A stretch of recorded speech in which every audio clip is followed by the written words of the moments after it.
These are not your average keycap set. This is the brand new limited edition Copper Eagle metal keycaps from Awekeys, and they look insane. These keycaps are made from recycled metal and were CNC'd using a really interesting machining process, but not only that, they are also plated with real copper too. I've been using these straight for a week now, and from what I see, they turn any clacky switch into a really thocky one. But the pricing on these are a bit pricey though.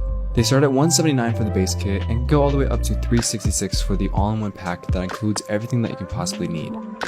But now let's take a look at the brand new Protagonist keyboard with an all copper and polycarbonate build and just see how these keycaps sound.